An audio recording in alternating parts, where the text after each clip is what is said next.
Assalamualaikum warahmatullahi wabarakatuh. Perkenalkan, nama saya Hani Putri Handayani, NPM 1012014, kelas Manajemen Cermat, Prodi S1 Manajemen. Saya mahasiswa dari STI STEMI Bandung Business School.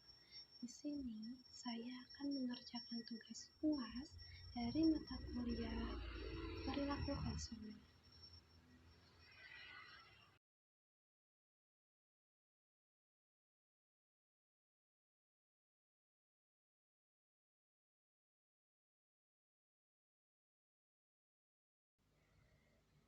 Di sini saya akan membahas tentang perilaku konsumen di era digital. Karakter konsumen digital. Di era digital seperti saat ini, globalisasi dan liberalisasi perdagangan telah merambah di berbagai penjuru dunia.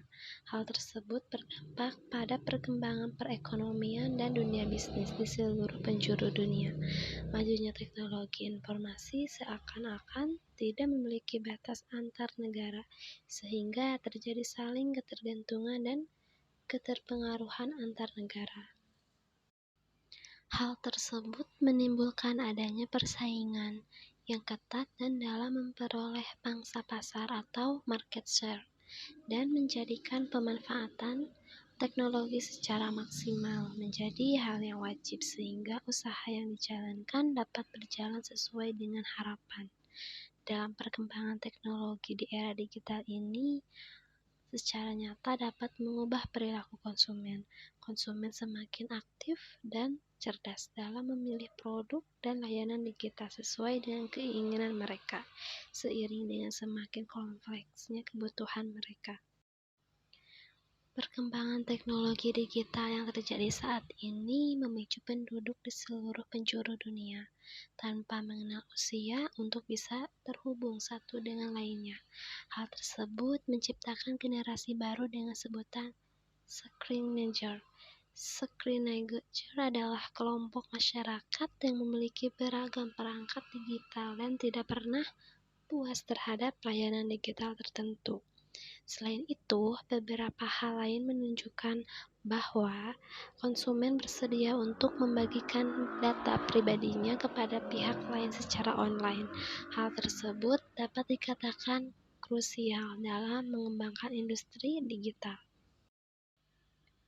Nama besar sebuah brand saja tidak akan cukup untuk mengambil hati konsumen dengan karakter konsumen yang semakin hari semakin kritis dan kemampuan lain dalam memperoleh informasi secara real time dengan bantuan teknologi digital. Dalam hal ini, perusahaan dituntut untuk meningkatkan kredibilitas, kepercayaan, dan kualitas produknya bagi konsumen untuk bersaing dalam kompetisi digital. Perilaku konsumen digital di Indonesia.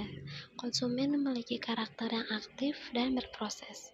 Meskipun perilaku konsumen bukanlah hal yang baru untuk dipelajari, namun selalu ada hal baru yang akan ditemukan dari konsumen seiring dengan perkembangan perekonomian.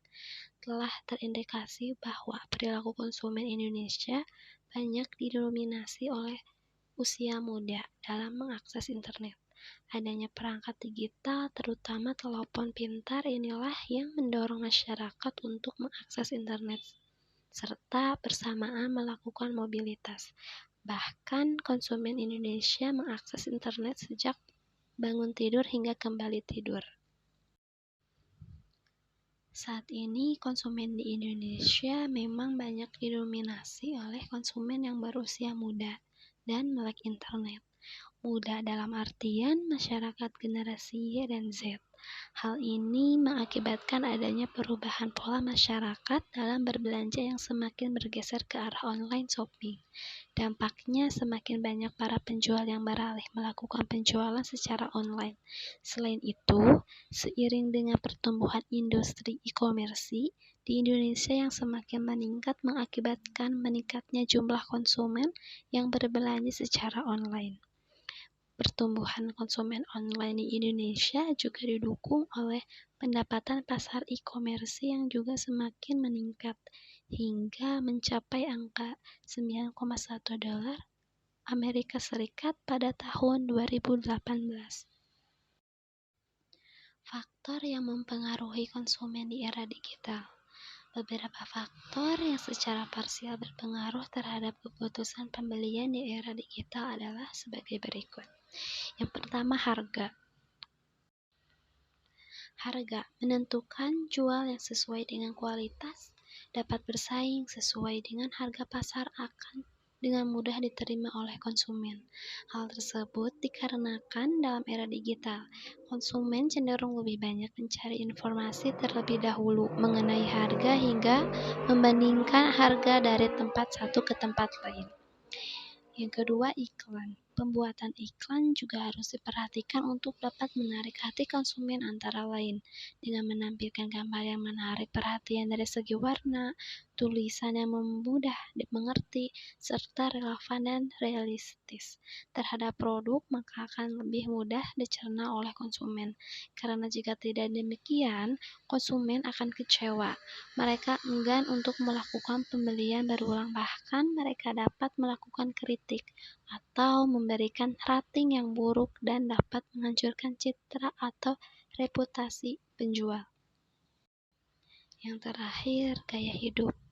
Gaya hidup konsumen juga harus diperhatikan untuk menarik minat pembelian terhadap produk yang dijual.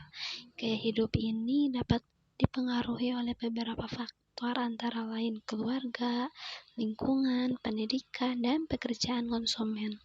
Di era digital ini, masyarakat memiliki gaya belanja baru, yaitu melalui online store. Hal tersebut menunjukkan bahwa para penjual juga harus dapat mengimbangi apa yang menjadi gaya hidup konsumen saat ini. Aspek penting yang harus diperhatikan untuk memahami perilaku konsumen di era digital. Yang pertama, memahami potensi pasar. Banyak sekali tantangan yang dihadapi saat akan memulai bisnis. Tantangan yang paling besar adalah persepsi dari konsumen. Namun, pada dasarnya semua bisnis adalah sama. Ada banyak peluang dan potensi yang dapat diincar.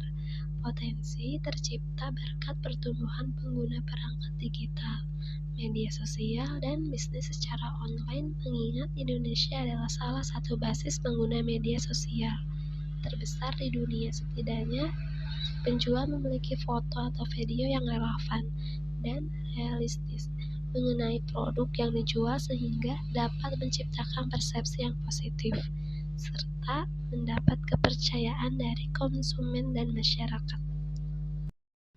Kedua, memetakan perilaku pasar. Seiring dengan perkembangan bisnisnya, penjual juga harus dapat memetakan segmentasi pengguna berdasarkan perilaku pasar. Ada dua jenis antara lain business to business atau B2B dan business to consumer atau B2C. Pasar B2C mengincar konsumen yang menikmati langsung produk atau jasa dari penjual. Berkat media sosial dan tren yang ada, banyak konsumen yang cenderung sering membagikan momen-momen pribadi mereka. Berbeda dengan dulu, mereka hanya menyimpan sendiri dokumentasi pribadi mereka. Media sosial mendorong masyarakat untuk ingin berada di momen itu. Penjual dapat melihat itu sebagai new behavior. Sedangkan B2B berasal dari perusahaan atau korporat. Biasanya mereka membutuhkan konten visual yang banyak, cepat, dan harganya terjangkau. Perilaku seperti ini justru dapat mempermudah para penjual untuk menyampaikan produknya. Selanjutnya, perilaku pasar yang kini relevan. Poin ini masih berkaitan dengan poin sebelumnya. Tanpa kita sadari, sebetulnya kita telah membiarkan diri kita untuk menggunakan layanan dari orang yang bahkan tidak kita kenal. Contoh yang paling umum yakni menggunakan layanan ojek online. Hal ini merupakan bentuk signifikan pada perilaku pasar. Apabila model bisnis seperti ini diterapkan dulu, mungkin masih banyak masyarakat yang ragu bahkan tidak berani. Sama halnya ketika memesan jasa fotografer tanpa bertemu sekalipun dengan orangnya.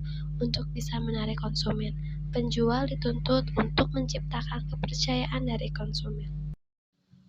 Dari apa yang kita sudah bahas, kita tahu bagaimana perubahan perilaku konsumen di dunia digital terjadi sejak volume konsumsi terhadap produk digital meningkat.